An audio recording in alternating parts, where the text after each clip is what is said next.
Siku zote kumbuka jambo hili. Chochote unachopewa kufanya. Sasa tunazungumza kitu cha uchumi. Usimweke Mungu pembeni katika kuwaza kwako, katika kutafakari kwako. Ukimweka pembeni, shetani anapata nafasi ya kuchomeka kitu ambacho kitakutesa na kitakusumbua kwenye maisha yako. Kitakata, kitafunga miguu yako. Husogei. Hutakuwa unafanya biashara ukishindana na wenzako. Hutakuwa unafanya biashara kuona wenzako umewashinda au namna gani. Utakuwa unafanya biashara kama wito ambao Mungu amekupa, na kuna neema ya kusimama kwenye hiyo biashara, na kuna neno la Mungu la kukuongoza, na kuna upako wa Mungu wa kukutia nguvu, na kuna uwezo wa Mungu wa kukupigania. Jifunze kutokunyoshea mtu kidole ukishindwa. Hausiki. Shetani anaweza akamtumia kukuvuruga, kukusumbua. Lakini kama unajua ushindi Mungu aliyoweka ndani yako, hakuna mtu anaweza akasimama mbele yako na unatembea na huo ushindi. Hayupo.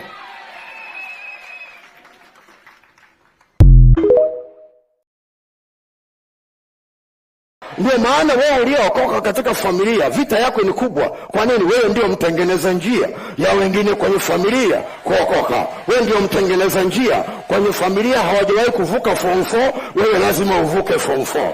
Wewe kwenye familia hakuna aliye na degree, wewe utakuwa wa degree wa kwanza. Rapakaramanda. Kwenye familia hawajaolewa, wewe utakuwa wa kwanza kuolewa. Kwa nini? Kwa sababu Mungu atasimama pamoja na wewe kwa ajili ya kukupigania. Anachopigania kitu gani? Anapigania utukufu wake, anapigania heshima yake, anapigania kesho yako ambayo ameweka ndani ya imani. Imani ni kuwa na hakika ya mambo yatarajiayo. Maadamu unayatarajia yale yaliyofanyika pale msalabani, uwe na uhakika sauti ya Bwana itaenda pamoja na wewe. Bwana Yesu asifiwe. Mungu anataka ukiwa mahali ulipo, sio tu wewe ujulikane, lakini na yeye ajulikane. Muda wa kumficha Mungu wako mfukoni umeisha. Ijulikane unafanya kazi chini ya msaada upi. Wasifikiri unafanya kazi vizuri kwa sababu tu ya cheti ulicho nacho. Wengi walikuja kwenye interview na vyeti vizuri kuliko wewe, lakini neema ya Bwana na kibali cha Bwana kilikuwa juu yako, ukapata hiyo nafasi. Ndio maana hutakiwi kula kila kitu unachopokea. Mungu akikupa, anakupa mkate, anakupa na mbegu, ili usije ukafikiri kila kitu anachokuta anakupa ni mkate. Ukipata mshahara, ndani yake kuna mkate na kuna mbegu.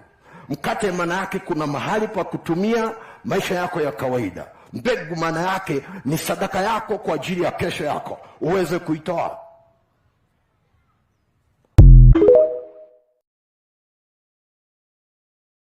Moyo wako, nafasi yake ni ya kwanza. Usiwe na Mungu mwingine ila yeye.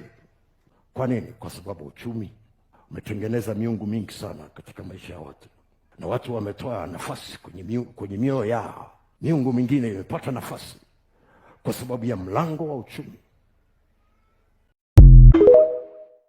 Elewa vizuri, jibu la matatizo ya uchumi, Mungu akimjibu mtu, liko ndani ya agano.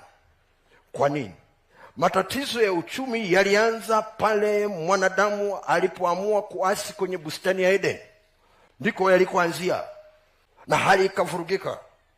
Na ili Mungu amsaidie mwanadamu, akaanza kutengeneza maagano, ngazi tofauti tofauti, mpaka kufikia agano hili tulilo nalo linaloitwa agano lililo bora. Kwa hiyo majibu yako mle. Viwango vya uchumi ambavyo Mungu amepangia watu wake viko mle. Namna ya kupata viko mle.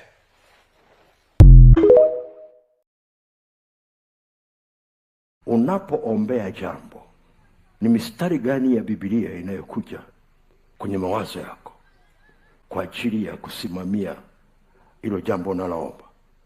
Sangine unaweza usijue limeandikwa wapi, lakini utasikia mistari kija ndani yako. Kwa utakuta mara kwa mara mtu mwingine anaanza kusema, jamani, huu mstari unaosema hivi uko wapi? Usipuzie, fuatilia. Na utakuta mara nyingi sana kama unaombea jambo hilo hilo, utakuta mstari huo unarudi. linakuja kwenye mawazo yako. Wachache wanasikia sauti ikiongea, lakini wengine wanapoomba alafu ghafla anasikia kufungua Biblia. Sijajua kwako inavyotokea, lakini unajikuta umefungua Biblia mahali penyewe ambapo Mungu alitaka uone ule mstari na unauona. Ukiona namna hiyo, maana yake Mungu anakupa ahadi au anakupa mstari wa kusimamia juu ya kuomba kwako na kupokea majibu kwako. Tuko sasa.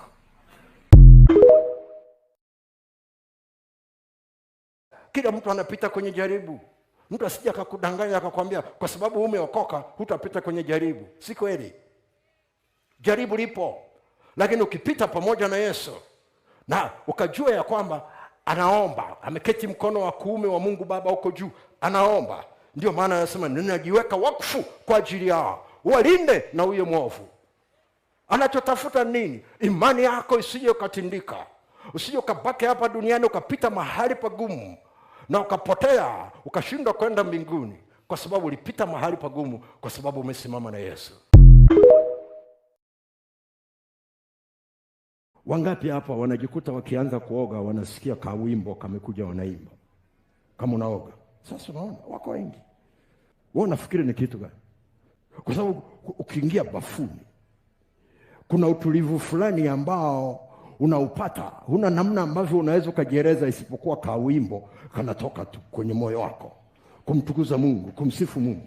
Na ukianza hata kama usemi kwa maneno, unasikia moyoni mwako kawimbo kanatokea. Ukitoka bafuni unatafuta simu yako iko wapi, unautafuta wimbo na uweka wakati unaendelea kuvaa. Mungu anajaribu kukuambia na bafuni niko.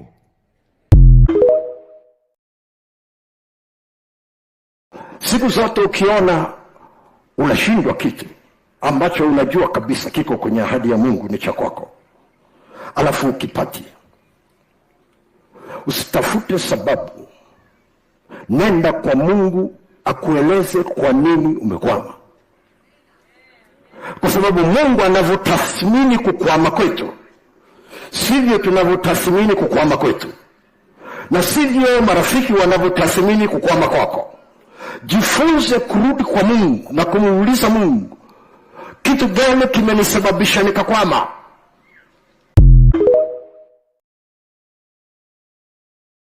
Chunga sana watu ambao wamekuzunguka, ambao ni mashabiki. Kuna mahali hawatapita na wewe, unasema unamjuaje? Kuna watu ambao unaona wanaweza kuwa karibu na wewe lakini ni mashabiki. Ngoja upite mahali pagumu ndio utajua. Wakati imani yako inapimwa, mashabiki waone na wanaweza wakakaa upande mwingine. Wakati Mungu anakutengeneza, wale mashabiki ambao hawapendi kuokoka kwako usitegemee kuwaona. Na ndio maana unahitaji kucheki kila wakati unapoenda mbele za Bwana, hatua kwa hatua. Jifunze kuomba, Mungu nipe watu sahihi.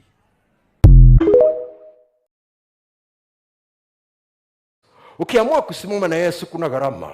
Ukiamua kusimama na haki ofisini kuna gharama. Ukiamua kusimama na uaminifu kazini kuna gharama. Ukiamua kusimama na neno la Bwana kuna gharama. Ukiamua kusimama na uwepo wa Bwana kuna gharama, lakini baraka zake ni kubwa kuliko gharama zilizoko. Hallelujah. Kwa cheki, umekutana na vikwazo vinavyonyonya nguvu yako ya kiroho, imani yako inatindika. Ukishaona namna hiyo, uko katikati ya jaribu. Maana kazi ya jaribu mojawapo, kama imani yako hailindwi, inatakiwa ikilindwa, hata ukipita mahali pagumu kiasi gani, imani yako inakuvusha. Unaweza ukachoka mwili wako, lakini imani yako inadunda, unasonga mbele. Sauti yako inaweza ikawa inaongea kidogo kidogo kama vile umechoka, lakini imani yako itakuvusha, itakusaidia. Bwana Yesu asifiwe.